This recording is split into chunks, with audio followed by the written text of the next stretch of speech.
All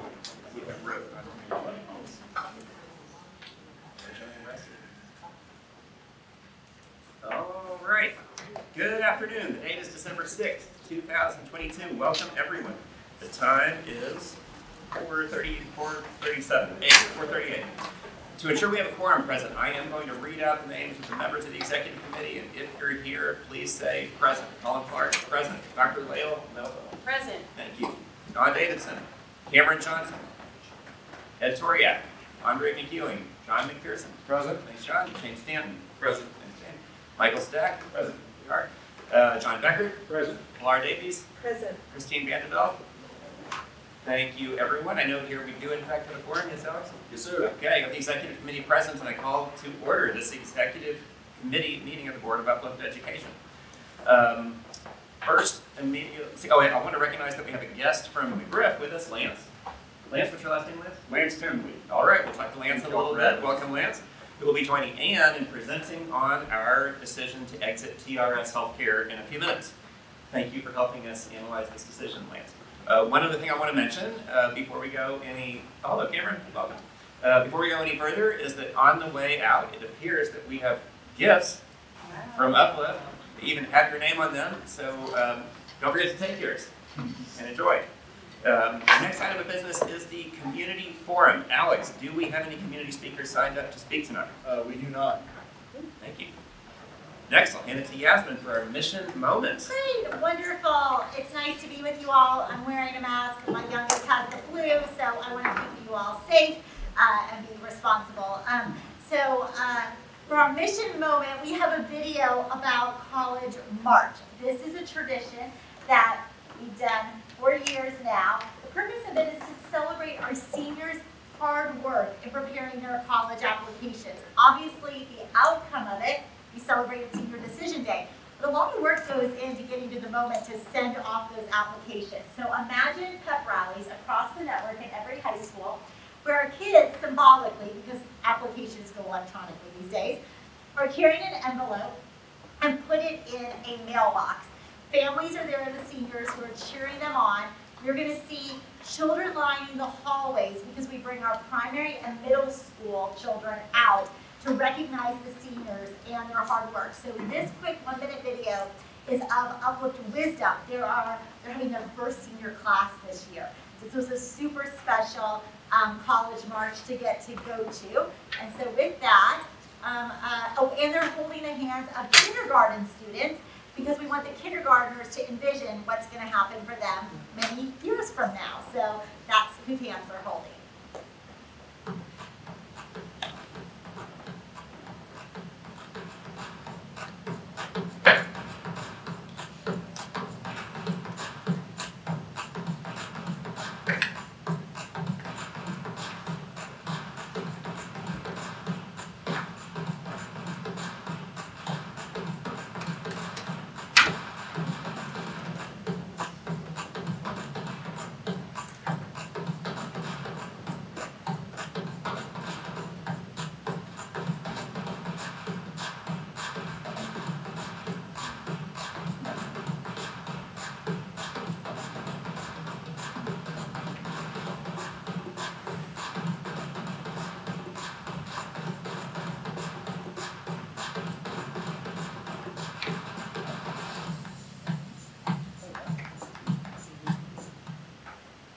There you go. So as Remy so appropriately said, she said, like, that is the best, efficient Uplift, drink the Kool-Aid moment, because if you go on site, it's over in 30 minutes. It's a fast pep rally, but super fun. Okay, so I want to give a roadmap for today's meeting of what we're covering.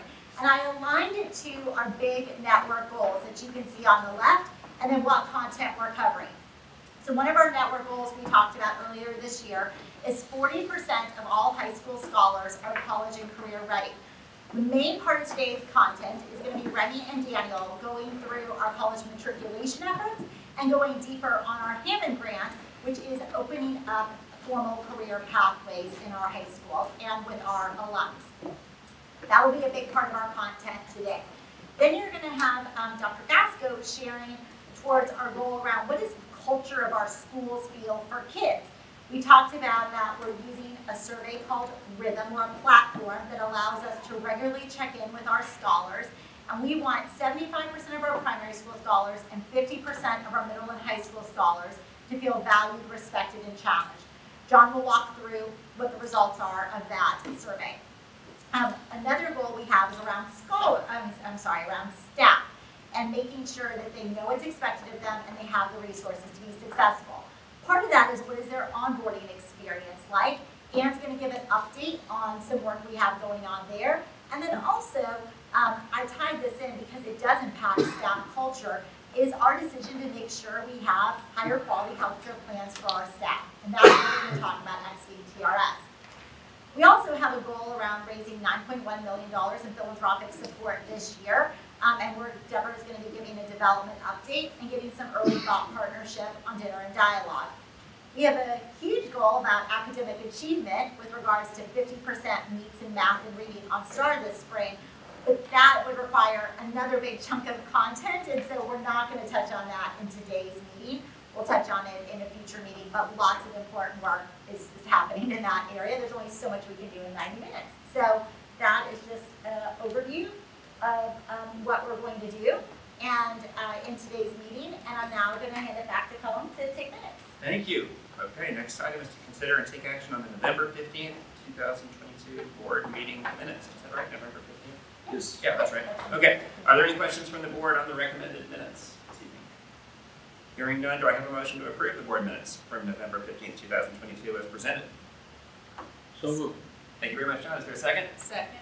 Thank you, Lael. Are there any votes against the motion? Hearing none, the motion is approved by unanimous vote. Okay, we're going to change up the order, right? Yes. We are in fact having from Deborah on development first. So Deborah, you're up. Thank you. Thanks for being nimble, letting me go first. You know, family life. And I want to thank Aaron, who's here. He's the one that created that video, the mission moment. So any videos you ever see on social media or on our website are care of Aaron Francis in the corner who's not looking up. We're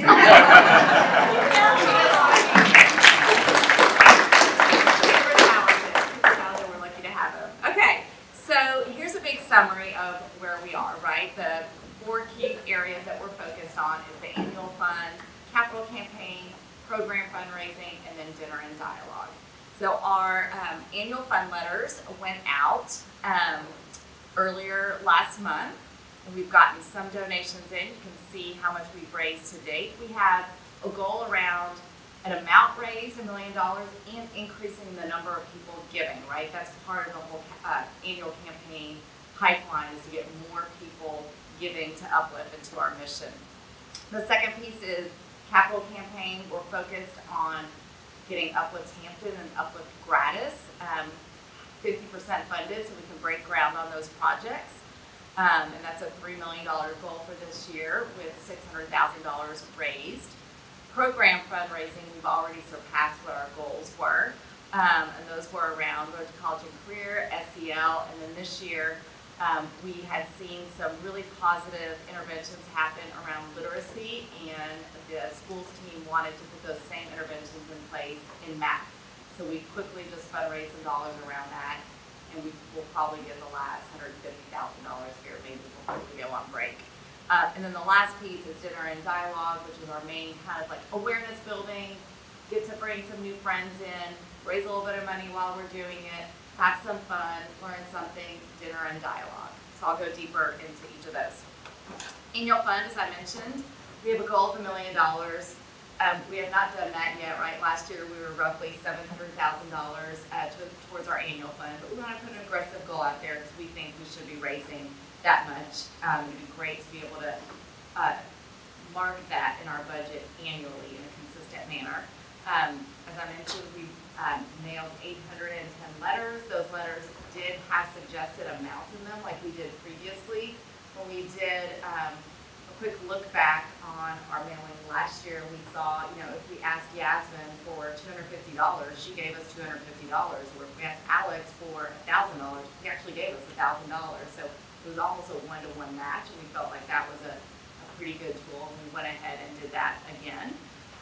Most notable recent gifts are we just received this week a stock transfer of $25,000, and then Latin Hill Philanthropies, the gift of being in this building, was a generous $10,000 gift again over the Thanksgiving break.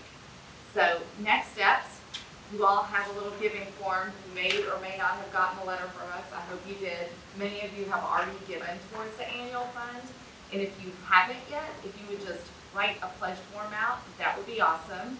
And then you can just leave it with Carrie, and I can follow up with you on how you might want to contribute to the annual fund. And again, you could give towards dinner and dialogue if that's what you want to do. The tables for that start at $5,000, just as a reminder. We just don't have that literature done yet for annual fund. We have about 32% of board members giving thus far, which is fantastic. Thank you. And hopefully by January we'll be closer to the 100% mark. Capital campaign. I touched on this. Our key focus is the Uplift Gratis Pre-K wing and the Hampton Athletic Complex. The Pre-K wing, we have a donor interested. We're hoping, to close that up before we go on break. We've had multiple meetings. They're really engaged. They're the group that helped found that school initially and kind of hunkered down for over COVID, and now they're back talking to us. So we've had really great conversations, and we're touring them a second or third time on Thursday. So it's just a process. Their gift would probably not come until January, but there'll be more discussions before we go on break, so I think we'll have a good sense of where they're leaning towards. And then Uplift Hampton, we have a nice list of prospects there. We don't typically share those in our board meetings, but if you're interested and want to get involved in that, please let me know, and I'm happy to share the names and board members that are on, not these board members, but the boards of those foundations and giving areas to see where you might have some influence. But those are our primary focuses, and if you have any other ideas around who might be a good fit for the pre-K program or the Hampton Athletic Complex, please don't hesitate to reach out. Program fundraising, the thing we've been focused on most recently is this math acceleration to support this proven intervention that we did in literacy that really saw huge gains. And we all know that math was a problem area for the state, the country, and Uplift, not just Uplift. So we're really glad that Charter School Growth Fund gave us $200,000. The Perot family generously, very quickly gave us $250,000 recently.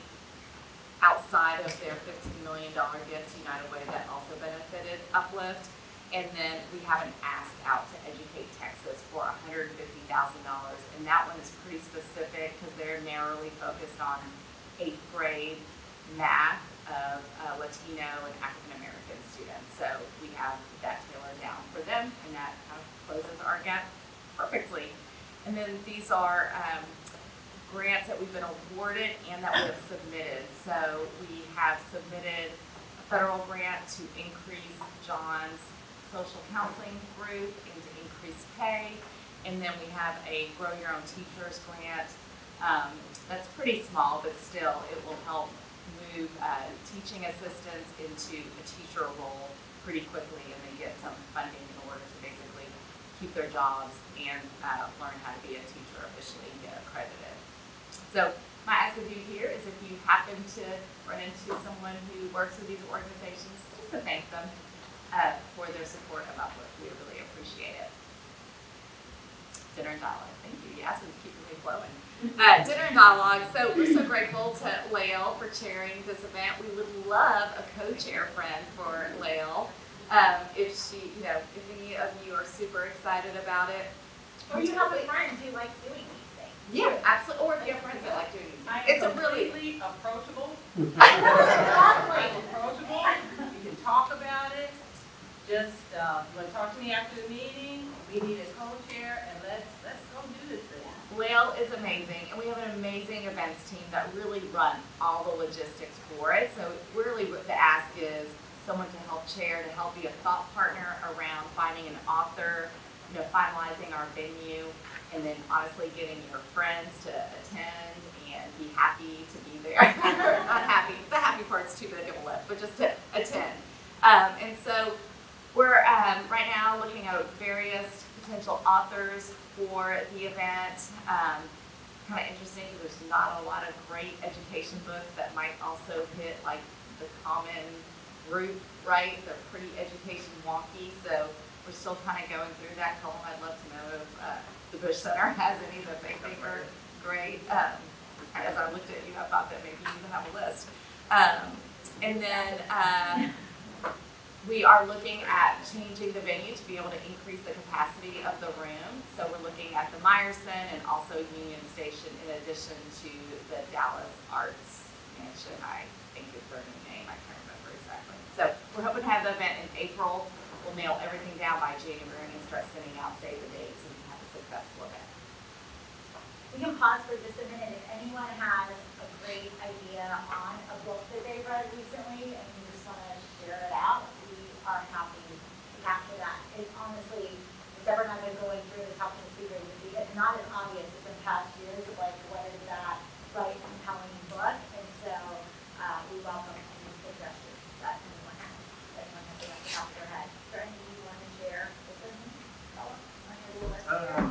Eric Hanishek, Carolyn Hoxby, and Roland Fryer are very prominent and each probably hard to get, but each worth trying. You just never know. That's right. Deborah, I have I get more though. an in with Eric Hanishek. Eric who? Hanishek.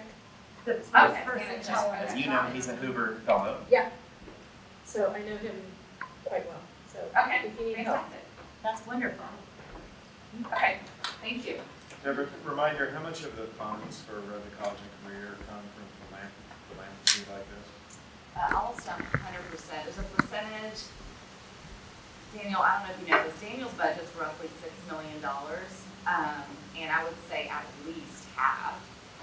There are some dollars that are state dollars that can go to the counselors that affect the high school seniors, but it's everything that we do past that that costs extra. I don't know the exact number, but it's probably around about 60–70%. At least that much is like outside of programs, that's like post-secondary and all post-secondary support we're going to do that cannot be funded by any K-12. But for $5 million. Great. And then this is just a really detailed chart if you would like. Do you want me to work through it? The Or? entire board packet Yeah. after today's meeting, and like Deborah said, if you want to get into the weeds, the summary table basically is a roll call. Exactly. Okay, We're in good shape. yeah, awesome. Thank you very much, Deborah. John, I don't know if you have anything to add. Okay. Questions for Deborah? Okay, in the absence of any, next is a finance update from you.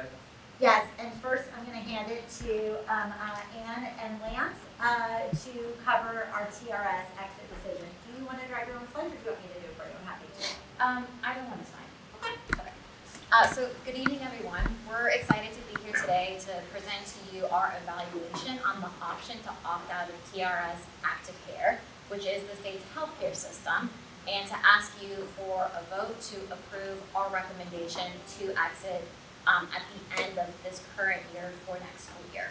So as Colin said, I'm here tonight with Lance Penley. Lance is the Senior Vice President with McGriff, who is our current insurance broker. Lance has been working closely with myself and the Uplift team, including our three ladies in the back, Karen, Kim, and Jessica, and a few members from our finance team to evaluate our opt-out decision. So we had a chance to talk with Lael, Yasmin, and Michael before coming to tonight's meeting to preview for the finance committee and just for board leadership what our findings were from doing this evaluation and just what our recommendation is. So a big thank you to Lael, Michael, and Yasmin, who is wearing her CEO/interim CFO hats for just their input and their perspective prior to tonight's. So I'm going to start by giving just a bit of background on TRS Active Care, and then Lance is going to share more detail around our current participation as well as the case for opting out.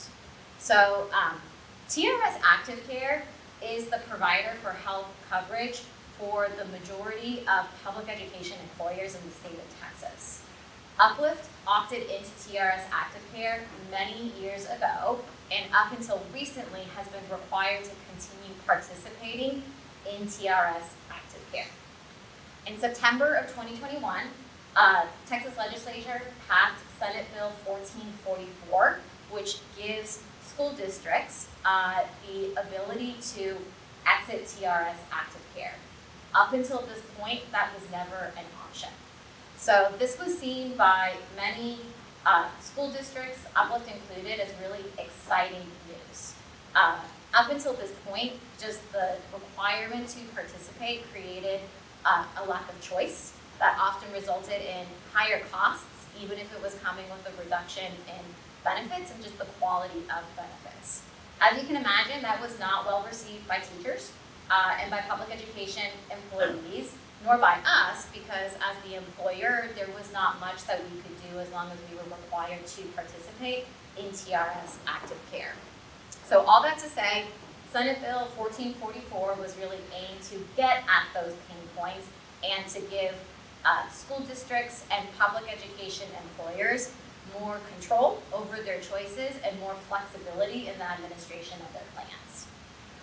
So the way that the state has operationalized this legislation is with the goal of giving that flexibility and that local control to districts who might be deciding to opt out, while trying to also protect the stability of their TRS active care plan.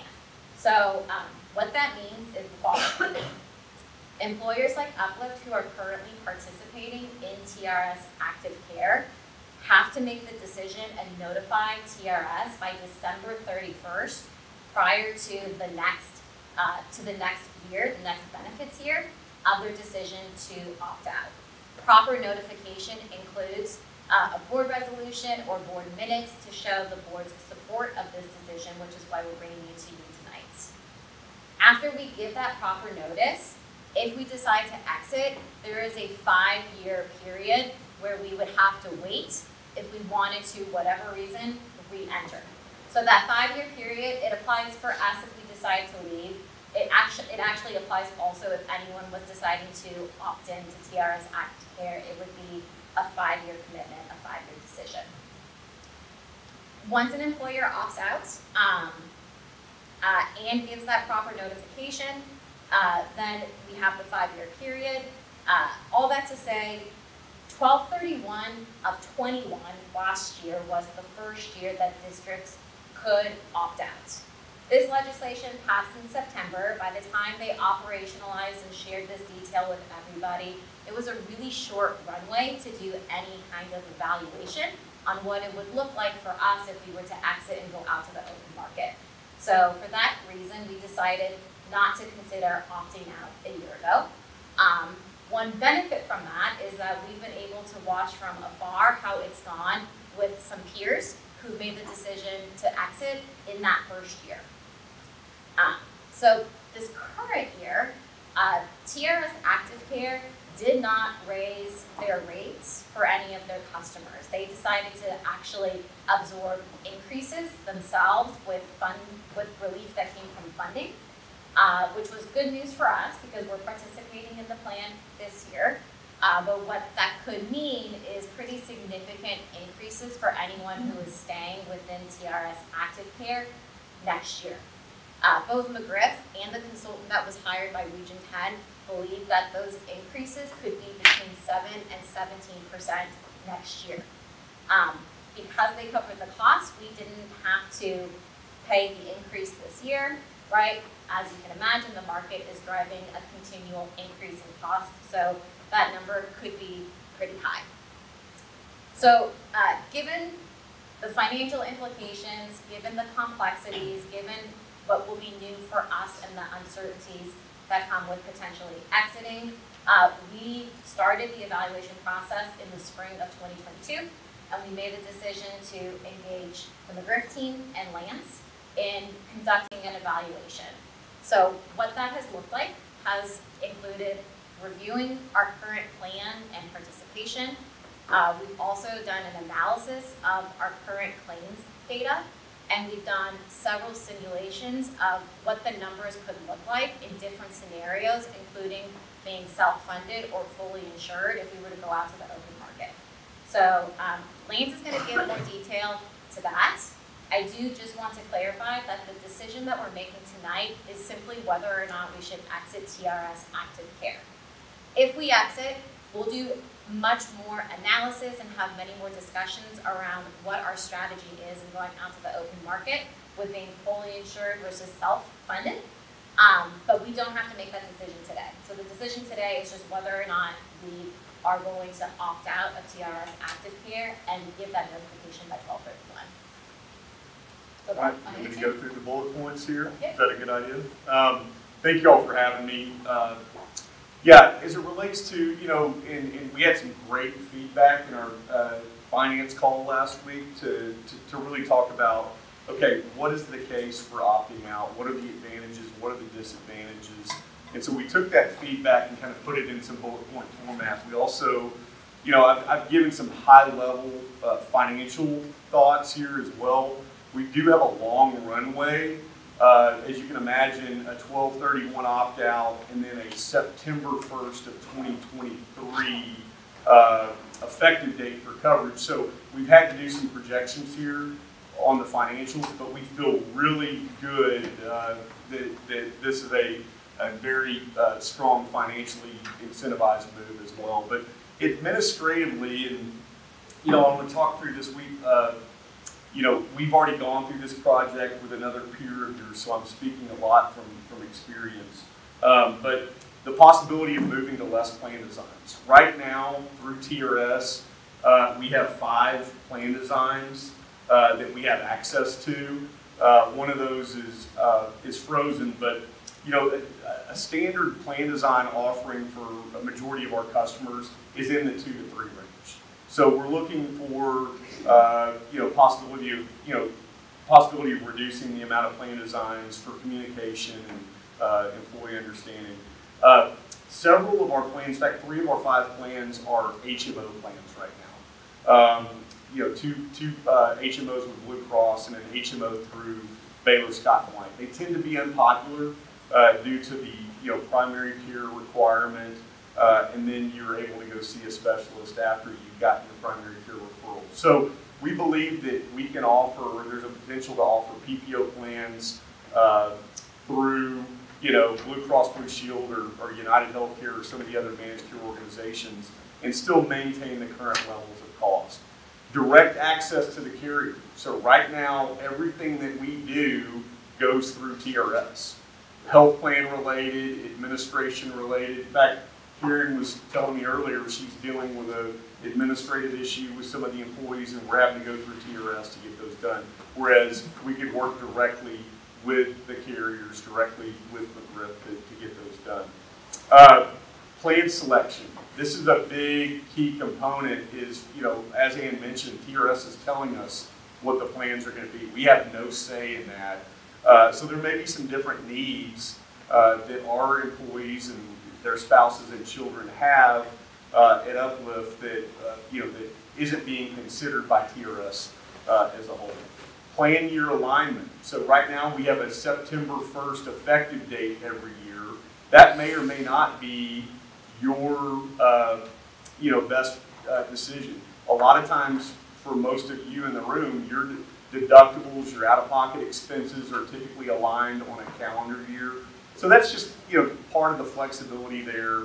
We're going to have options: fiscal year, plan year, calendar years, and then also the 9/1, the September 1st would certainly be in play as well. And then the non-geographical plan design. So we may or may not want to continue to offer a Baylor Scott & White HMO. Some of those things would be in consideration from an administrative perspective.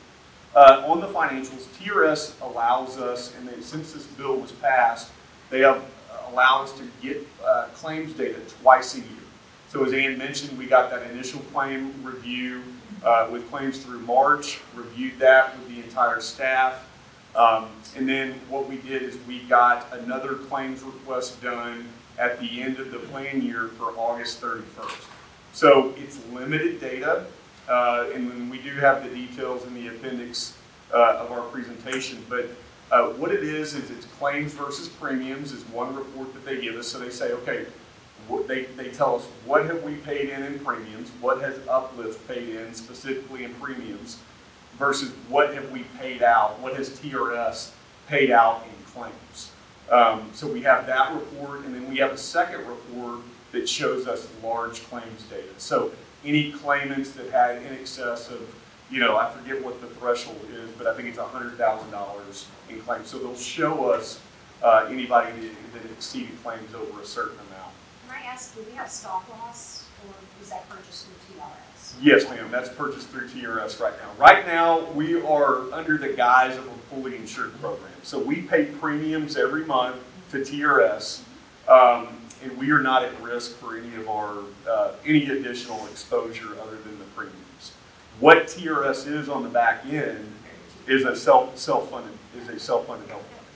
So, and as Ann mentioned, it's funded in part by us and other districts around the state, but also from the analysis that we've done, the state is funding. There are deficits at TRS that the state is funding, and that's the kind of the iceberg under the water that we talk about a lot. So our analysis, once again, very limited and high level. We think you guys are the Uplift is running very well, and we're getting very conservative estimates based on a 7% increase from TRS in the $500,000 to $1.5 million range, and that would assume the current plan designs that we're using today, so the HMOs, and we do have the high deductible health plan available. So very conservative estimates, and we will obviously continue to monitor that. We would go out to RFP in the spring and continue to monitor that. But there's a lot of reason for me to believe that there is also financial savings associated with this opt-out, as well as the administrative items. All right, so we're going to talk more about the case for the opt-out. We talked about regional rating, and that's something that TRS has talked about and is going to be doing. Dallas-Fort Worth, where almost 100% of our employees are in, kind of the DFW area. This is the most costly healthcare market, certainly in Texas, and one of the most costly in the country. So we do believe that when they do the regional rating, we will be impacted by that. Our loss ratios for the last plan year were 80.5%. So let me just tell you that in context. I talked about the claims versus premiums. For every dollar that we paid TRS in the prior plan year, they paid out $80.50 in claims.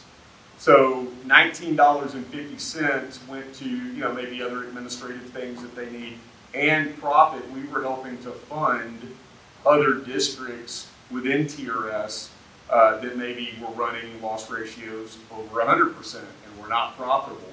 So we are certainly, we are one of the groups that TRS is looking at and saying, this is a group we would love to keep in TRS. But we believe, once again, this also brings financial savings. I do want to mention that Region 10, the consultant hired by Region 10, did release a document as well with a very detailed list of parameters of the things that they're looking at for TRS opt-out, and their threshold was below 85%. So we are well below their threshold of 85%, and we spend roughly $15 million in annual premiums for, on behalf of our employees, spouses, and children. That's Uplift and contributions by the employees for their coverage. We would, as I just want to mention, we would RFP fully insured and self-funded plans, and we've already talked about some of the other things on this list. The last thing I want to mention before we go into the timeline is the case study. We did, as I mentioned, I was the lead consultant for a peer of yours, a very large charter school here in Texas, 3.5 times the size of Uplift. They did opt out effective 9/1 of 2022. They had a lot of reason to be on the front end of doing that. Primarily, they have charter schools outside of the state of Texas. So they had TRS for their Texas employees, and they were having to, their HR department was administering employee benefits programs for all their employees outside of the state of Texas. So they were very interested in getting out. We are estimating $7.3 million in savings with the new carrier. They went fully insured with Blue Cross Blue Shield. They received $1 million transition credit from Blue Cross by moving effective 9/1. We eliminated the HMO plan offerings. We added a new PPO plan. Some of the plans saw some enhanced benefits. Like I said, we merged those out-of-state programs. And, you know, we looked at self-insurance, but we wanted to get some real data in. Once again, TRS, the data was limited. We needed additional data. So they opted to go fully insured with a plan to go self-funded within a couple of years. And talked about the timeline. Really, the only action item here in December for the board is a board resolution to opt out of TRS Active Care, and then the work begins. In February, we would finalize all the RFP details and go out to bid in March or early April. The timing is important because we want to be able to provide the carriers, the insurance carriers, good claims data so that they give us competitive bids. So we've gone through this process before and kind of understand the timing. We would then award the RFP to the selected vendors, coordinate open enrollment meetings, begin open enrollment, and finalize that for September 1st of 2023. With that, we'll turn it back over to you, Yasmin. Questions for Lance? Yes? It's kind of like my favorite little area. There you go. But our industry expert, what are the parameters post opt-out? Could Uplift opt back in? Could TRS decide to welcome us back if TRS chose to go that route? Because we're clearly helping them with their risk. Right. It's a 5-year required opt-out. If the board makes a decision to opt out, then we are out of TRS for a minimum of 5 years. And then, Lance, how much visibility do we have in projected cost increases in years 3, 4, and 5? I mean, I know you said year 1 is probably lower, year 2 is not going to go up more than 10%, but then what? Right. And then the real work begins. Right.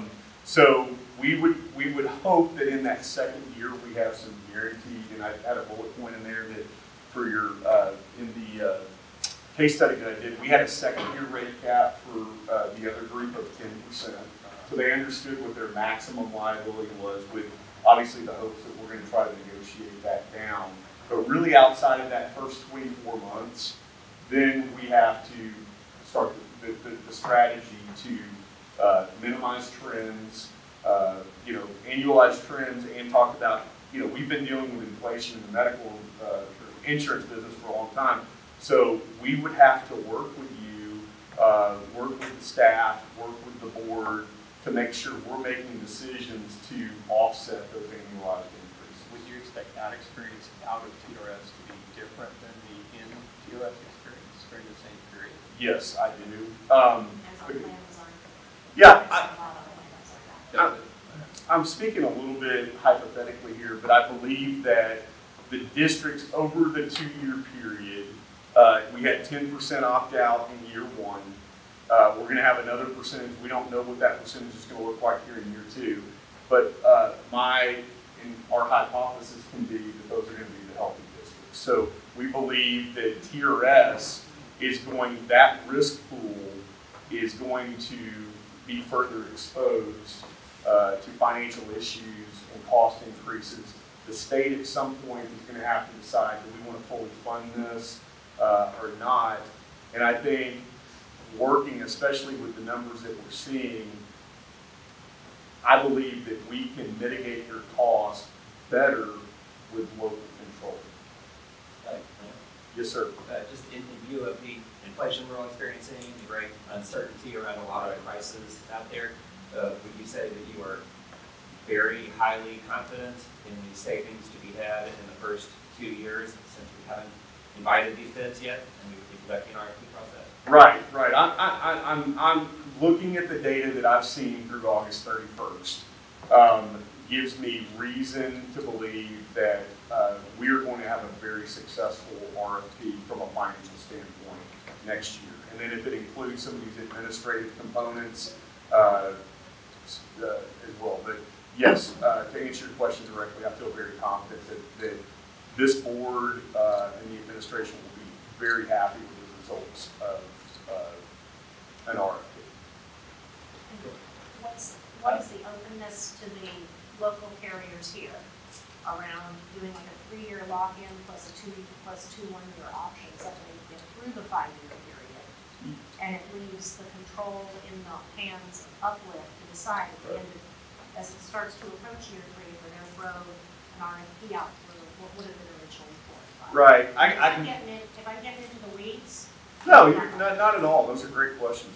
I can pretty much guarantee for you that we're going to get a second-year rate cap.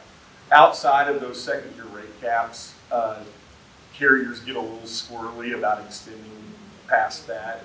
A lot of times in a fully insured setting, if you're in the business, you understand, like, they won't even guarantee a 2-year deal in fully insured business is not really something that's good, but going to happen. But they will give us a rate cap, and they'll give us some what's called medical loss ratio guarantees. So if we're running below the 80%, they've got maximum increases that they can give us. So we'll try to protect you guys.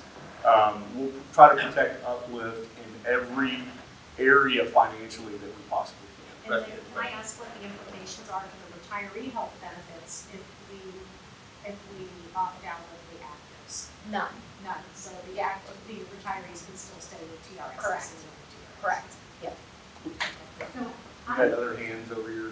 I'm curious to know how the employees feel about their current plans with TRS, because this will be disruptive, whether it should be or not. It will be disruptive to people, and I'm curious to know what the feeling is among employees. There's far more negative feedback than there is positive feedback, both on costs and also with the speed in which we can resolve issues as they happen because of what Lance spoke to. We have to work through B Swift, who is like the intermediary between us and Blue Cross Blue Shield when there's different challenges or issues that we have to navigate with actual administration of benefits. We sent a survey out earlier in the spring to get some feedback from our employee base. Some takeaways is that we think that there's a real opportunity to also just better educate our employees around benefits and their medical benefits. But this was received as good news, both because of the feedback we've heard over the years just around the cost, especially if you are putting dependents or families on the plans within TRS Active Care, as well as some of the pain points that we've had with administration. We actually advocated for this legislation. Right.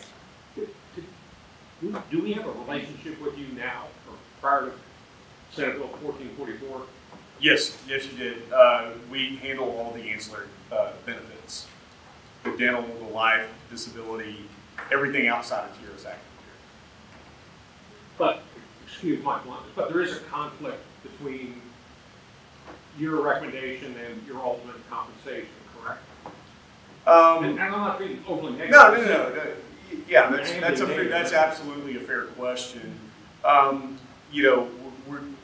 We're not making any money on this analysis. There was nothing. We do make commissions on some of the other products and do a lot of work for Uplift around that. But it's a fair question. You need to.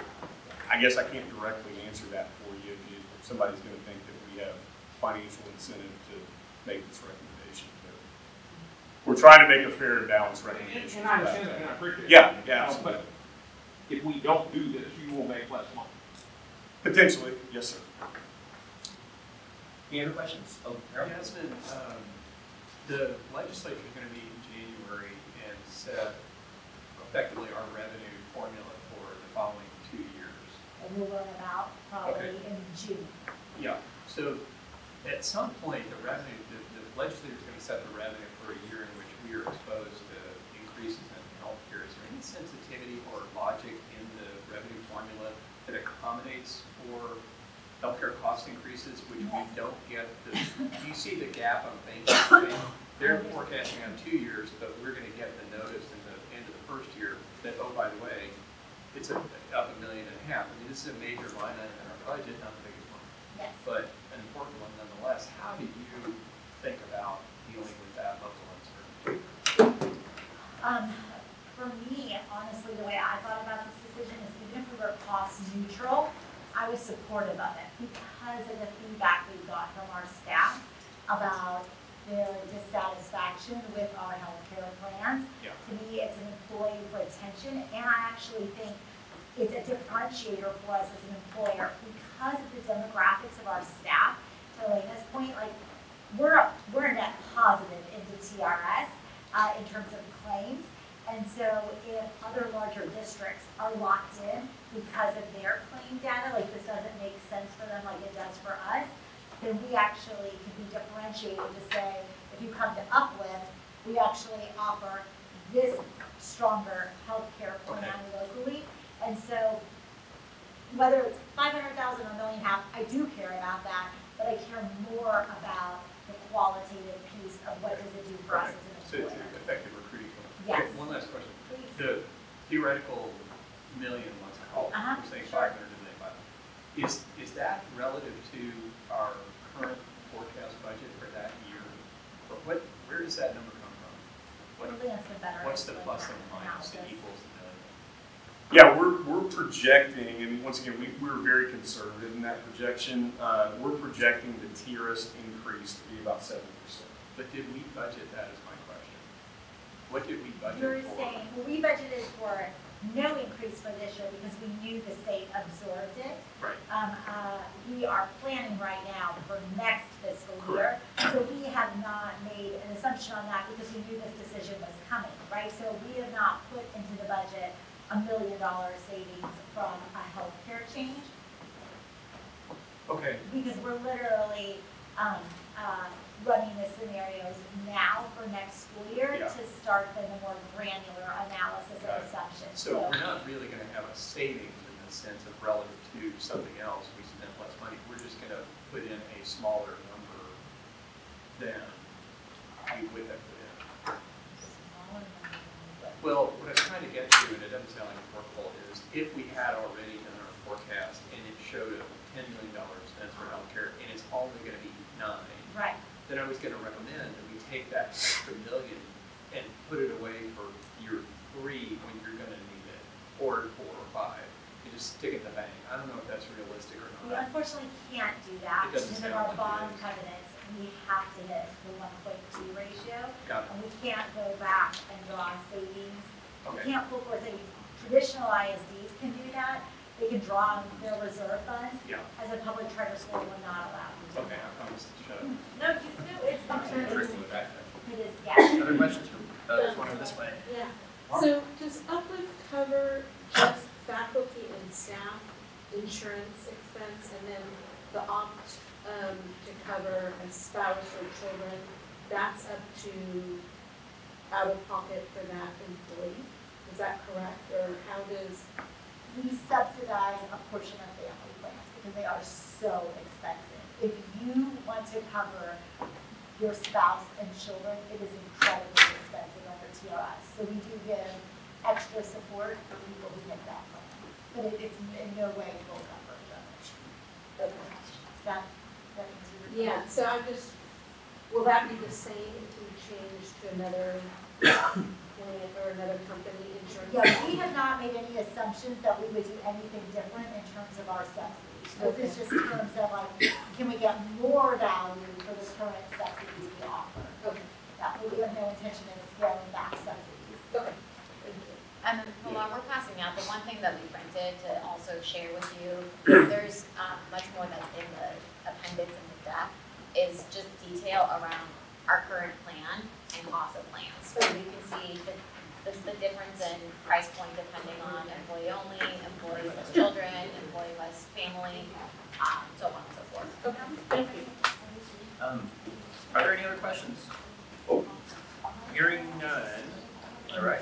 Do I have a motion to approve the opt-out from the Texas Retirement System Insurance Program as presented? Thank you. Would anyone like to make a second? Interesting. Are there any votes against? Right. I second. Sorry. Thank you It's all. okay, Rusty, thank you very much, I'm sorry, we have to We're all send it to TEA, I'm sorry. No, thank you. Good fix. Are there any votes against this motion?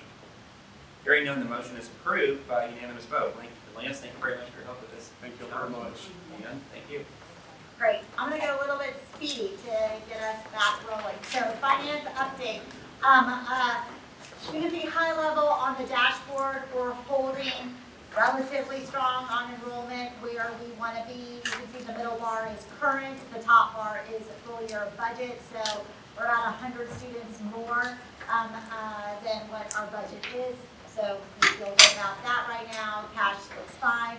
On attendance, this is the bugaboo we're trying to figure out where attendance is just, it's not rebounding post the pandemic the way we expected it to.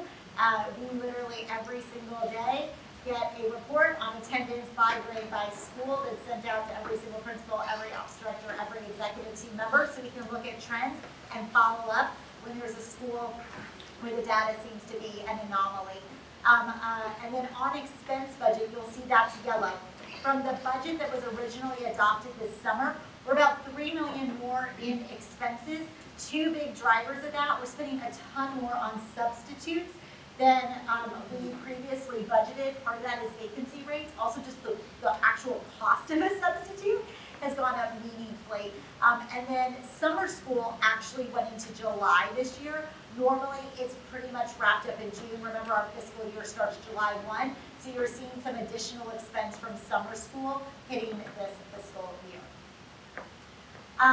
In terms of enrollment by division, the headline here is that we are above budgeted enrollment in pre-K, primary, and middle school, but below in high school. High school is really hard to rebound it because we don't take in brand new 11th and 12th graders. It's very hard for them to meet graduation requirements. So really, once you get your 9th graders, you're rolling with them through graduation, and you just have to take the loss, which is actually why high school is really painful when that is where your enrollment variance is. I promised this in our last executive committee meeting, a high-level bond timeline. This is assuming a late February issuance. I remember, John, you asked me the question about, like, do we have flexibility if we don't like the rates? Can we push it out? Yes, of course, but if you assume a late February issuance, this is roughly what the timeline looks like. In your November executive committee meeting, you voted on approving our permanent school fund application. We've done that coming out of your meeting. We'll receive our allocation from TEA in December. Then we go through our rating agencies. We then put together our offering documents. We hold our investor call. Bonds get priced on February 23rd under this assumption of a timeline. And then the bonds close and proceeds are distributed in March. So you'll see in your January executive committee meeting, we will come back and give an update on where we think timing is based on rates. But every single week we have a call about moving the bond process along. Okay. We can move on. Yes. Thank you very much, Yasmin. All right, next up we're going to hear from Dr. Remy Washington and Mr. Daniel Gray out of Road to College and Career Work on a college and career update, including an update on the Hammond grant. Thank you. Good evening, everyone. I'm going to move to the front just because I'm sitting way in the back. It's a little bit easier here. So just wanted to go at like a high level, just sort of run through an executive summary just so you can see sort of these are the main things that I'm going to be just like sort of targeting. And so these are the pieces that I'm going to cover the most. So one, just like first off, college is still the best bet for our students. We know that. We believe that. We're pushing for that. However, test optional has changed admissions a bit. And we're also seeing students just making different decisions in terms of attending to your college. Like we just recognize that as shifting. Our alumni success metrics are changing based on our post-secondary choices. Because our students are making different choices in terms of where they're going, we're seeing different levels of success from that. And then again, the students who made choices in terms of going to two-year colleges while they're during the pandemic or in lockdown, we're starting to see the impact of what's happening with that. And then also, I'll sort of jump from there into our career team growth and impact. Again, we're seeing a fantastic, salary growth increases from our students who are engaging with our program. It's been amazing to see. I'll talk about that a little later on. But I also do want you all to think about, there's a sort of a guiding question I want you to sort of think about in terms of what we're trying to focus on, that we're trying to fix as we work through this, is that there's students who are engaging with us, and those students that engage with us do fantastically. We're seeing those students who just, however, are not right now. And so I'll go a little bit deeper into that as we go on, but I just want you all to sort of have that in the back of your mind as you're sort of listening to the presentation and think about that as you go into the questions. So I wanted to just, again, we'll sort of start off with our sort of first bullet, test optional. We've seen test optional. I think there was a lot of talk a few years back about test optional changing the way college admissions went and really being this like panacea for changing how we're going to do equity and creating opportunities for students when they go to college. What we've actually seen is just a very different thing. So the diversity in terms of like who's applying to college has looked very different, but in terms of who's getting in, again, those two things are looking very different. In terms of who's actually being able to enroll, that's something that's just not changing now. Like if you look at really the research around test optional schools, even for schools that were test optional pre-pandemic, those schools actually haven't changed the dynamics of what diversity looks like on their campus. It looks the exact same way as it did before, with just maybe minor shifts here. In terms of who's getting in, that may look different, but it just isn't changing what's actually happening on a day-to-day basis on an actual college campus. What we've also seen is there's a report that the Hechinger report did, actually came out about a week and a half ago, so great timing for me to come and do this, that really talked about how admissions officers, when they were reading these reports, when they were reading college students' applications, if there was a test score in there, that's a bias for it. That's going to sit there with, if I know that a student has a 32 and one student has a 20, that 32 is going to play a part no matter how many other things that student that has a 32 or has a 20 has done. That 32 that the student has gotten is going to play a part in how I look at the student applying to college. And that's something that we just want to know. It is a guiding bias for our admissions officers. And so what we've actually seen for our scholars, they actually broadened where they were applying. We actually did the work. We worked with our students. We pushed them further. We said, hey, these schools are looking at you. They want to bring you in. And so we've actually seen our applications go up over the past few years. But what we've seen, though, is students still not being able to make that work because financially it has looked different. And this sort of goes into what we've actually seen in financial aid. So what we've seen, if you look sort of at this graph, like our GPA is stayed the same in terms of our like, senior classes as they graduate. It's looked the exact same. It's literally 3.3. It goes up, minuscule numbers either way. ACT score, I mean, it's gone down, but that's, that we're talking, 1.6 points, less than 10% of a drop in terms of what we're actually looking at. But in terms of financial aid per student, we're talking a 20% drop. That is the difference between being able to make college work and not make college work. We're talking about a $4,000 difference in terms of what students can actually do. And that's money that's not being made up anywhere else. It's not coming from someplace else. So if a student only has this much money to go and it's dropping 20%, there's just a massive impact on where that student can go to college. And so what you're seeing students do in those moments is instead of making the choice to say, I'm going to find a four-year college that works for me, they're sort of saying, I got to find out what works for my family in this moment. And so they're just shifting in terms of what they're doing, and it's something that looks slightly different. Like I mentioned before, we're actually still seeing students apply, and actually it's going up. So over the last 3 years, our students continue to apply more and more and more, which is fantastic. That's sort of a strategic shift we made within our department to say, if we're seeing fewer colleges give you the money, let's find more colleges for you to apply to. So we've seen a meaningful growth in terms of where kids are going, in terms of where kids are willing to apply.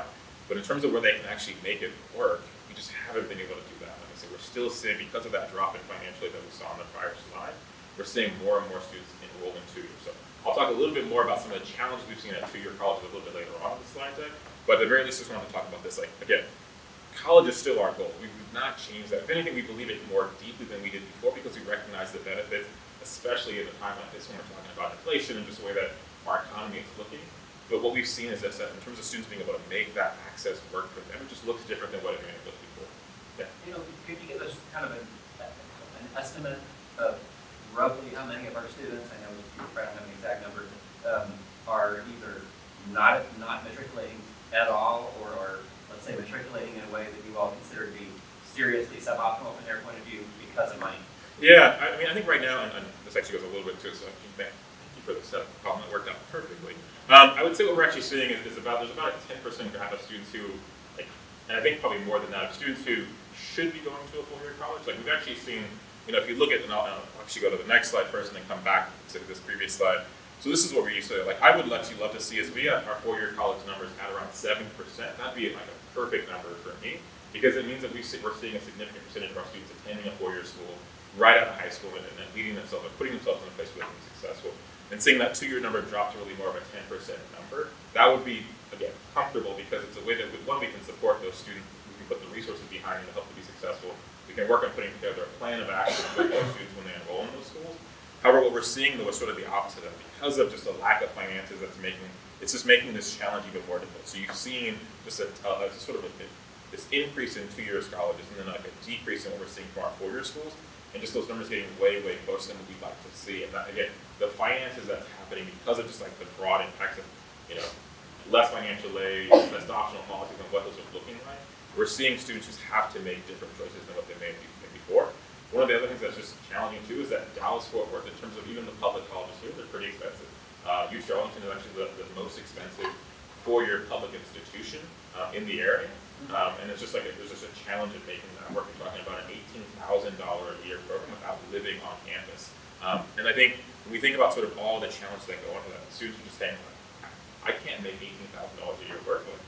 It's not a thing that my family can do. We don't have $18,000 extra dollars sitting around for us. And so because of that, they're making the decision to go to 2-year because it benefits their family more. So if you think about like what we're doing though, one of the things I'm proud of is that we're actually, even with those challenges, we are seeing more of our students actually head back to college. So I think we had this sort of like dip that we expected for our class of 2021. We were, for a good portion of that year, we were fully virtual, and so the part of the challenge of having conversations and talking to individual students and families about going off to college, there's a big piece of that is a relationship that you need to build with that. And if you're asking someone to trust you and to believe in you and to make a decision based on who you are as an individual, if the only way that you know a person is through a computer screen, it's a whole lot more difficult in terms of getting that person to trust you and like take that step to go away to college. And so what we've seen sort of 2 things happen because one, more students attending college in Dallas-Fort Worth area, and then 2, more students attending 2-year college again. So again, still students wanting to go to college, but just making a different decision than what they may have made before because of just all the different various impacts that are sort of going along with that. So I'm going to jump us forward. Yeah. Of those students that go to college, how many of them opt out and go to military? How many go to schools where they can build a skill? Yeah, I think that's sort of. Do those reflect? So we don't reflect that in the, because we're talking about just college data, that's not reflected in this. One of the really exciting things that we'll sort of switch to and pivot to near the end is actually a program that we're doing, and we'll do a lot of work around helping students develop the sort of certification programs that we'll talk about a bit more. I think in terms of total number of students, I think I can definitely get that number, but it probably looks a little bit different in terms of how many students. We know how many students are leaving college based on our persistence number year over year. But in terms of what they're leaving to, that's a piece that we're working really closely with our students. And our alumni team is working really closely with those students to understand exactly where folks are going, sort of day in, day out. Yeah. And actually, so I'll jump right into it. Yeah, go ahead. I'm just curious, is the decrease in aid related to test option, or is that just coincidence? I think they're related. So I think what we're seeing is college is sort of doing more of a, if you're applying test option, sort of like giving a broader amount of money to more students since they're having more students who are applying, and that's sort of impacting, I think, the maximum amount of money a student may get from a college. And so, sort of touching on the point that I mentioned earlier, our students, once they're in college, they're struggling a little bit more than what we've seen in the past. They're just having a more challenging time. Some of that is impacted by the fact that we have more students going to 2-year. Some of that's just the impact of really what we've all sort of dealt with over the last few years. Our students who were enrolling in college during our COVID lockdowns, we had these students who were, enrolling in colleges, these fantastic colleges that they got into, maybe got the financial aid to actually go, but were doing that from their house, from their parents' house, sitting in the same room that they've been in for the last 17, 18 years. Whatever joy and excitement you might get from moving into a new space, experiencing new things is sort of taken away from you. And so you're doing multiple years of your college sort of sitting at a computer screen, and there's a lack of sort of what you're able to learn from that and what you're able to experience from that. Making friends, making connections, like all the things that we sort of all maybe had the experience of doing while we were in college. These are something that's been sort of taken away from students. We've also seen our students that are our alumni scholarship students. So if we go back to 2019, these are our strongest students that we have. They've earned this scholarship that's helped them move into really great colleges, go to really great colleges. The scholarship we give them is to like help make up that amount to go to these amazing schools. Those students, we've seen them actually have lower GPAs and higher rates of either transferring or leaving college than we've ever seen in the past. And so much of that is because of the fact that there's so much happening for them, and they're just not able to experience and engage in college the same way. And so we've also seen just an increase in mental health concerns. There was an article that came out from the Washington Post a couple of days ago that talked a little bit about just like students who've gone to college over the last few years, they're maturing faster, they're dealing with depression and a lot of those things in a way that we've not really seen in the past. And that impact is leading to students just not feeling as successful, feeling more depressed while they're there. Even if they're doing well in school, they may not feel the same sort of joy that we may have done if we got the test for ourselves. And so, like I said, colleges now seem to be mostly back to business, but the impact of the decisions that they made years ago are still impacting the students that are enrolled in college right now. So just something that we're trying to navigate as we work with our team. So as we look at like our year-over-year persistence, this sort of, when I talked a little bit about 2 years, just some of the challenges that we have with 2 years, this really I think goes into what we've seen with them. When our students attend 4-year schools, overall they tend to do well. We had sort of a rough year in 2020 that again, that students who were class of 2019 graduates re-enrolling for class of 2020, so that's during COVID lockdowns. We saw a bit of a dip there. But what we've seen actually is that dip for our 2-year students has been really pretty persistent from all the way back to 2018. So even before we were seeing COVID lockdowns, we were seeing our students already starting to leave college at a much higher rate at our 2-year schools than they did at our 4-year schools. And so if you think about sort of the impact of that, what we've seen from test optional, lack of financial aid, students enrolling in 2-year because they believe in college still, they understand the benefit of the value of it. We're seeing students just have a tougher time moving to success and being successful when they make these decisions. So again, stuff that we're working with our team on, and our alumni team has really been doing, I think, a ton of work, really working with our 2-year students, helping them transfer into 4-year schools. We just want to give you all just an actual snapshot of sort of what we've seen and what we're looking at as we're working day to day. With that, I'm actually going to take a quick pivot and talk a little bit more about our career development work, just so you all have a chance to see that. As I mentioned before, like, so we've seen just for our students that engage in this program, it's been fantastic. We've seen amazing changes and amazing growth in terms of salary. If we actually pull this number back to 2019, that number sits around $36,000. So if you're talking about in the last 3 years, 4 years, we've seen a $17,000 increase in terms of median salary for our students that have gone to college and engaged with our alumni or with our careers team. That is a meaningful difference in terms of what our students were able to do, something that we're incredibly proud of. And I think really the question for us isn't so much like, do we think it's valuable? We know it's valuable. I think the question for us and the question that we want y'all to help us solve, and we'll talk about a little bit right now. Okay, so I'm going to show y'all a quick video just so you can see what our students are doing. Just instilled into us since freshman years, and growing up, my dad always wanted me to go to college, and I wanted that for myself, so it wasn't anything that was forced onto me. So I was actually very thankful that I was able to get as many resources as I was with Uplift, and being able to do college prep, research, and go the entire application process. When I was in high school, being an undocumented student, Ms. really helped me look for those connections and like be able to apply for scholarship, which is how I go to school now. And outside of that, I visited Grant a couple of times, maybe like 2 times, and it's really easy to go back and for them to like ask you how you're doing, how's school, or anything they can help you with, which is a connection that even outside of college, like it's good to have, then you have more like people to go to for resources or any of the questions that you may not want to ask at college and the advices they may have. Yeah, so after I graduated, Uplift tends to stay connected a lot with their alumni, sending out scholarship emails, texting individually, like, hey, we have scholarships over here, we have opportunities over here, we have careers over here, we have internships. Maybe you already graduated from university, hey, we have a career, we're hiring for someone. And opportunities like that, it's just amazing how Uplift really cares about their alumni and their students. And if I did have them, it would just be a little, I perceive like more pressure on me, what I mean, how to do it myself, without having those resources to easily find this college or finding these resources that exist on career field. I'd probably be like using Googles as much as possible to search up, okay, what are great schools in the South? What are career fields in any and every interest that I have? So I'm really glad that I had our TCC with me to assist, and I was making those connections as much as possible.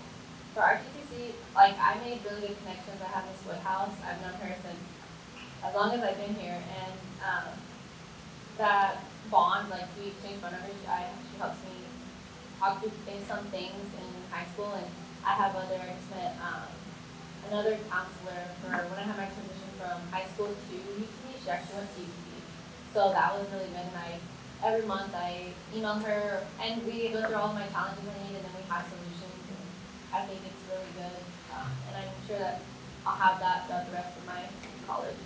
At the start of your junior year, they prepare you just about thinking about college or what your next step is when it's not college, and that's fine. Yeah, that's fine. Career, and I think that them including that and being more inclusive of all the different career paths.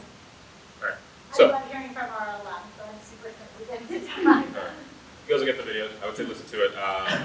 You can watch it at your leisure when you go home. So one of the things I would talk about though is just that we've seen when our students are engaging with our career team, with our alumni team, they're doing absolutely fantastic. I think what we've seen though is that there is still a gap in terms of what total number of students who we want to see engaged. And so if y'all wouldn't mind, take out your phones. We've got a QR code up here for y'all. And just the quick questions I'm sort of asking around, like one, what are ways that you've seen folks be able to engage? How have you in different fields that you all work in been able to engage folks who are not engaged? And then sort of second from that, I think, once you get them to respond or to engage, how do you continue to maintain that relationship? How do you build that relationship? And what are ways that y'all have seen in each of the spaces that y'all have worked in as well to help do that? And if there's anything that you wanted to share out loud, love to share that as well too.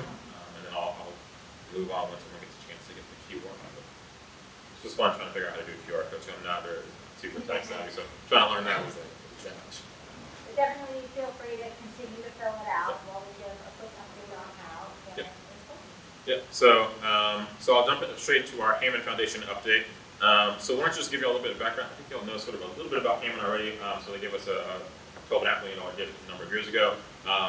They had a mutual interest, same as us, in terms of supporting students who were potentially either maybe not moving directly into college, or those who were looking to have a career sort of early on, as soon as they finished high school.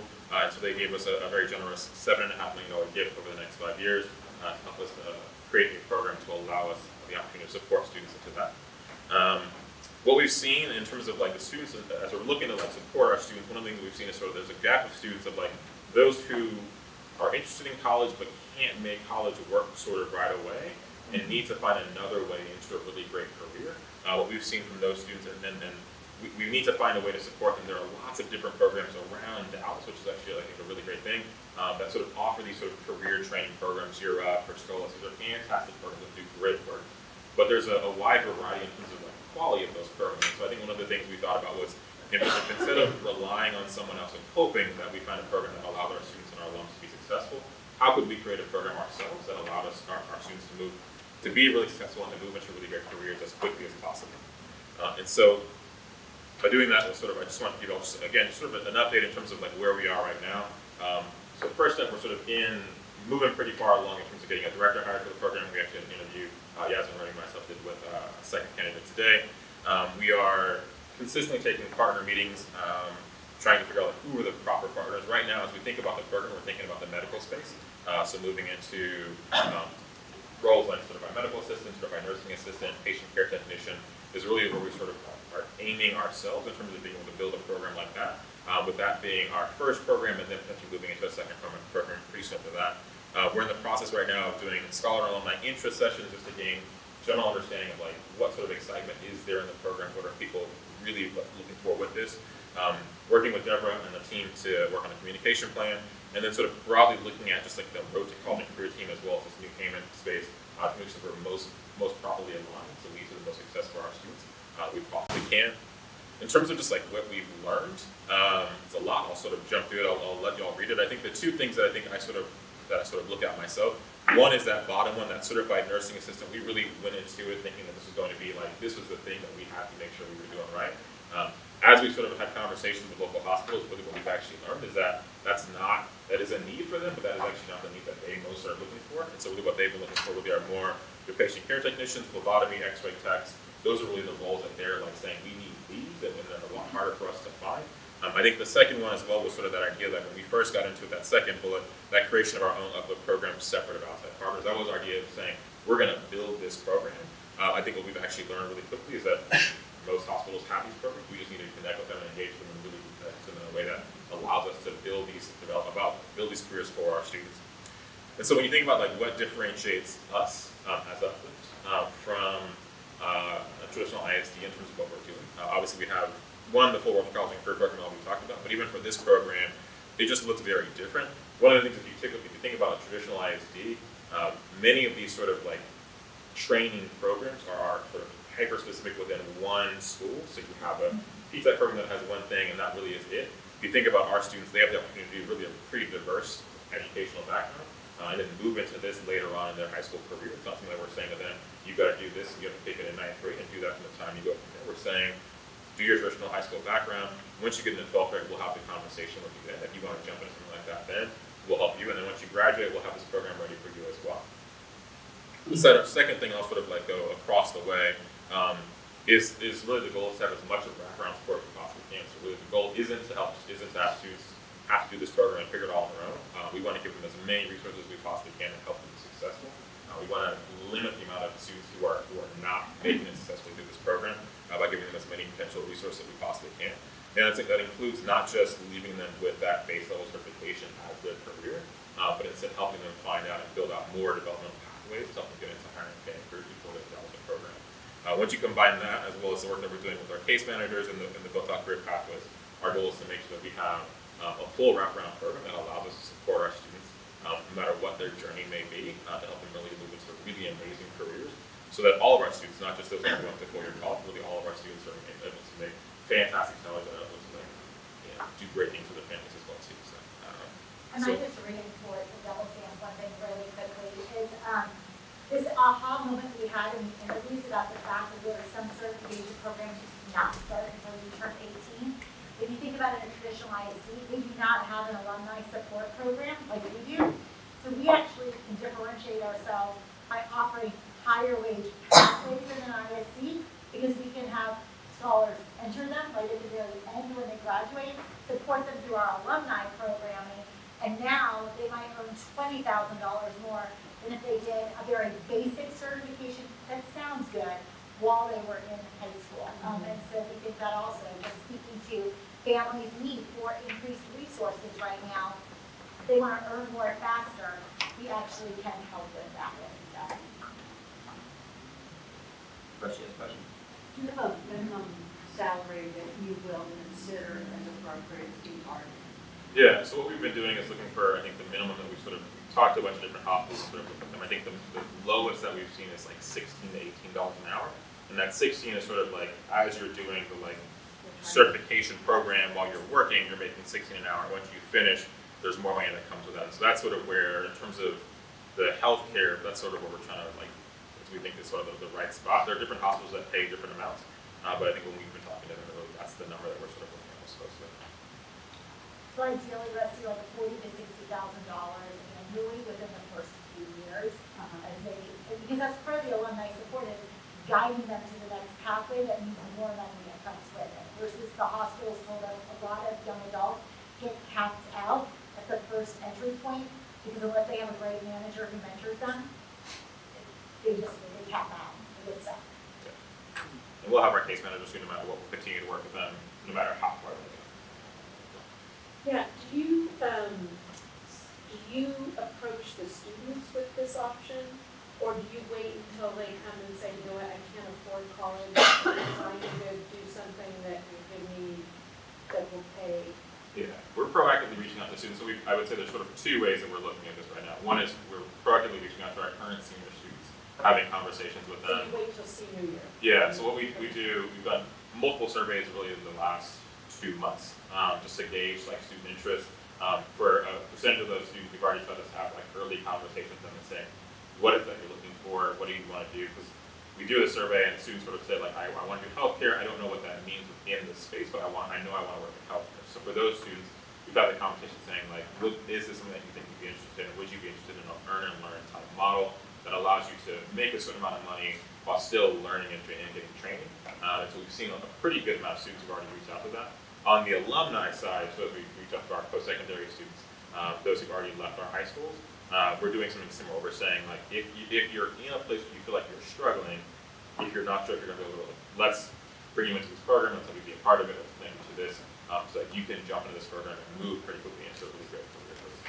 But just to add to that, so well, the fun is not we have the very first conversation senior year. We're just not forcing a child to make a choice before their senior. So to me, this is a core part of the value proposition across high schools. So we want middle school kids to know if they come to an Uplift high school, here's the program and they have access to it. But again, right now there's a lot of schools, if you go to a P-TECH school, you're 8th grade year, you have to decide what you want to do when you go up and see that's unrealistic for many kids. I think one of the things that's actually really exciting for me about this whole program is that none of these are sort of the stopping point. So if we have students who want to come in, do a patient care technician, but also still want to go to college that fall, that's still an option. They can come in, they can work part-time in whatever hospital that we work and we partner with, and use that as a way to help pay for it. So as we look at like the gap that students are having in terms of financial aid, this is a way for students to help make up some of that gap and be able to have one, just a really great part-time job, part-time career that allows them to, one, if they want to move work in medical long-term, they're sort of learning the ropes at a pretty low-risk level, but then able to also make them really good money while they're going to college too. So that's something that we're both really excited about too. Questions? And then I just want to thank John and Adam sit on our steering committee that we have with staff to help us as we're continuing to develop these. Any other questions? Okay, then I'll say thank you to Daniel. And next up, Dr. John Gasco for a review of our survey findings on well-being. Thank you. Hi, everybody. Probably have a maximum 10 minutes of your time, but I wanted to give you a really important update about what our scholars are telling us is going on in the classroom from their perspective. So as a network, we take the time to ask them, do they feel respected? Do they feel valued? Do they feel challenged to learn and grow? So we offer this survey multiple times throughout the year and try to make incremental growth over time. I wanted to point out that our goal for this year, 2022-2023, is to have 75% of our primary scholars replying positively to a set of questions. You'll see some examples in a moment. And 50% for our secondary scholars. Now, the question might be asked, that's a pretty significant difference. It turns out that over time, students tend to score lower as they become more self-aware. They go through things like puberty. Things happen. And so 50% is not, in my opinion, kind of our long-term goal. We have more ambitious goals over time, but we're trying to level set so we can get there. Another thing that contributes to a lower sort of response from scholars is, as Daniel alluded to, like sort of mental health realities in our schools. The American Medical Association, American Psychological Association says that by 2030, the greatest public health epidemic in America will be anxiety and depression among women. So we're seeing young people really dealing with a lot, and that shows up when we ask them. So I wanted to give you, we ran this survey. This was our first one.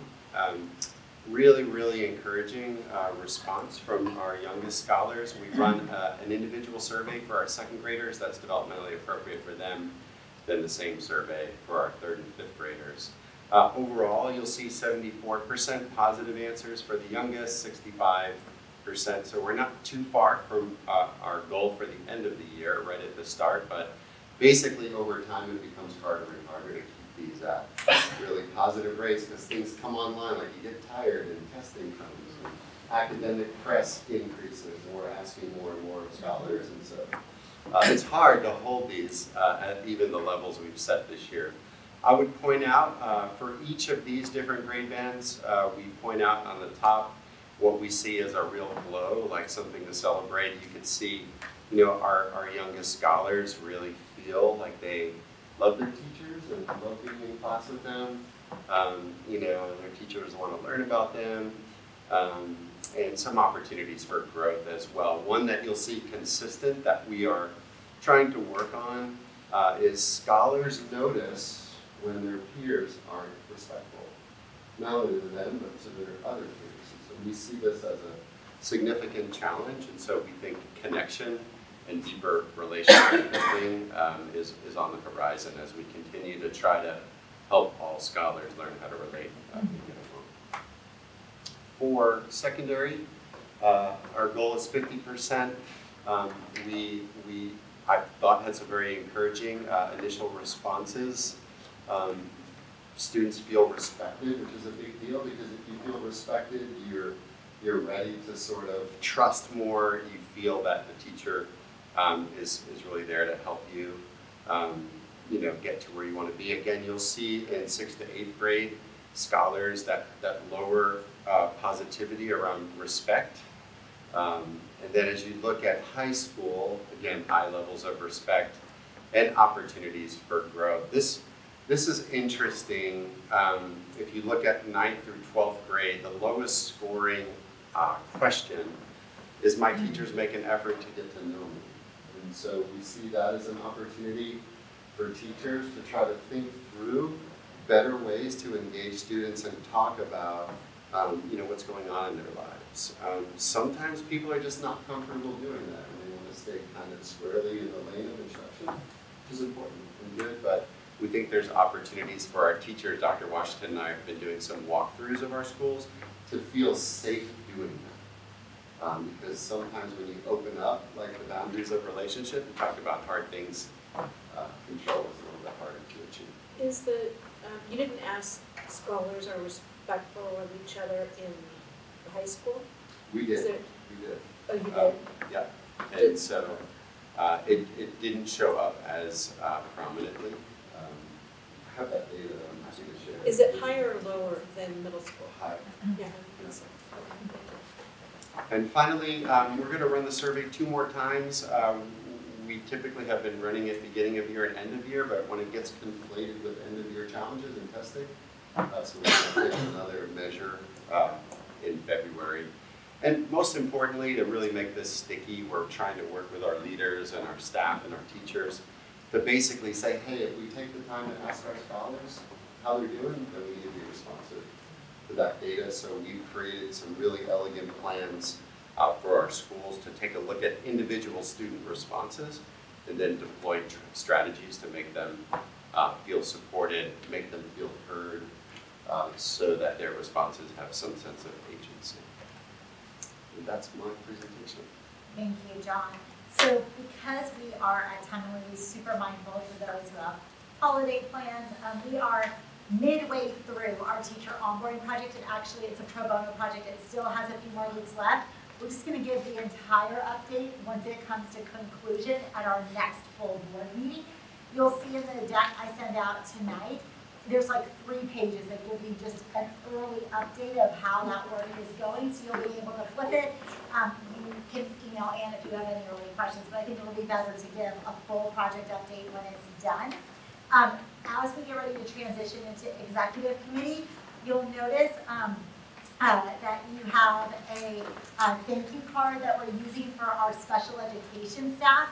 If you could please sign your name at just all you have to do is sign your name in the bottom right panel, then we are going to put a message on the front. So literally bottom right, just sign. Well, no, you have a stack in front of you, so quickly share. And then I want to point out, some of you grabbed your name card, but not your bag. Your sized gift was with your name card. So I'm hoping that you remember where you picked up your name card if I see an empty bag. If not, make sure you open it and check the size so that way you get the appropriate size of the vest that you order.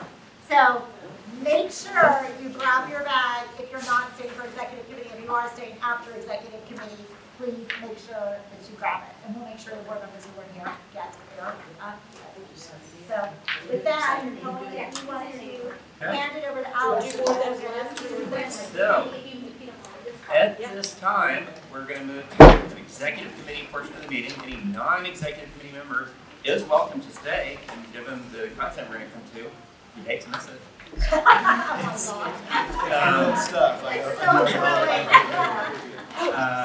But because it is holidays and so forth, no pressure on anybody. Because the remaining agenda items are administrative in nature rather than informational, you're welcome to head home now. We need our executive committee members to please stay. All right, Devin, one thing you prefer?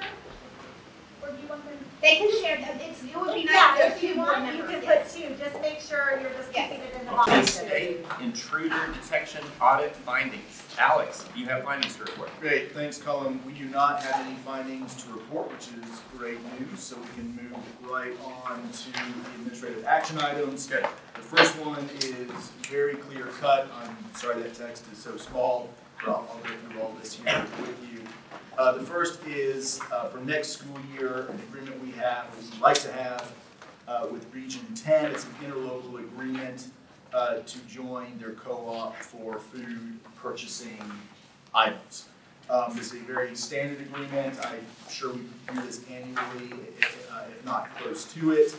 Region 10 Education Service Center, just like all of the region ESCs across the state, or subdivisions of TDA. This is just a program that they provide to ISDs and charters, and something we very much would like to take advantage of. So, unless there are any questions on that. Do I have a motion to approve? See, this is the first one? Yep. Yes. The school year 23 to 24 Region 10 interlocal agreement as presented. Allows us to get bulk pricing on our child nutrition program services. So moved. Thank you. Is there a second? Second. Any votes against the motion? Hearing none, the motion is approved by unanimous vote. Next. Awesome, thank you. Next is the resolution to create 2 new TEA school numbers for Elevate High School and Ascend High School. This is really cool. This rounds out the entire network for having school numbers, which means they are their own schools in TEA's eyes. Right now, Elevate and Ascend grades 9 and 10 exist, but they roll up through the middle school number. What this does is this creates high schools for Elevate and Ascend. Would someone care to make a motion to approve the expansion amendment resolution to create new school numbers for TEA purposes for Uplift, Ascend High School, and Uplift Elevate High School, as Alex has presented? So moved. Thank you. Is there a second? Second. Any votes against the motion? Okay, the motion is approved by unanimous vote. Next. Thank you. Moving on to the last one. So this sounds much more complex than it really is. We are recommending a resolution to revise all of our school names for TEA purpose, specifically for their what's called the Ask TED platform. What Ask TED is, it is a website that TEA operates. That anybody, it's very public facing. You can go to Ask TED, you can type in a school, a district, and get all sorts of information on the district, on the schools, etc. Right now, it just happens to be this way, how we've set up our schools over the years, that the naming conventions for the schools are all kind of a little wonky. Sometimes it says preparatory, sometimes it doesn't, sometimes it has the division, sometimes it doesn't, etc. So what we are proposing is attached to the resolution that was provided to you in the pre-read is to change all of the school names to have the same naming convention, which goes Uplift, enter school name, prep, enter division. So this is going to significantly help out, for example, like our state reporting team, who works with a lot of tech vendors who pull their information from the Ask TED platform and then get real confused because the naming conventions are all off, et cetera, et cetera. I do want to stress, however, that this is for TEA purposes, right? We can still do what we would like to do internally and for promotion materials This is how and we whatnot. talk about it in promotional materials anyway. Yeah. So that's the recommended resolution. I'm happy to answer any questions if y'all have any. Otherwise, questions? Do I have a motion to approve the non-expansion amendment resolution to change the names of Uplift schools for TEA purposes as Alex has presented? So moved. Thank you. Is there a second? Second. Are there any votes against the motion? Hearing none, the motion is approved by unanimous vote. Thank you, Alex. you are welcome. And I do not believe we have anything in closed session. So, Colin, if you want to close this out? Sure, that's Like fine. the fastest executive committee ever. I am going to pass the signature pages around. I need everyone who is here on the executive committee to sign. There's 2 signatory pages for the 2. Yeah, I got it. Thank you. For the 2 resolutions. Okay. Are there any other issues that people would like to bring to the board? I'll take up if that works. Okay. Okay. Well, I'll ask everybody to sign So please don't go until you've signed, but the time is now 6:08. And I note here we have the same quorum on the board we had, and the meeting is adjourned. Thank you guys. Happy holidays. Happy holidays.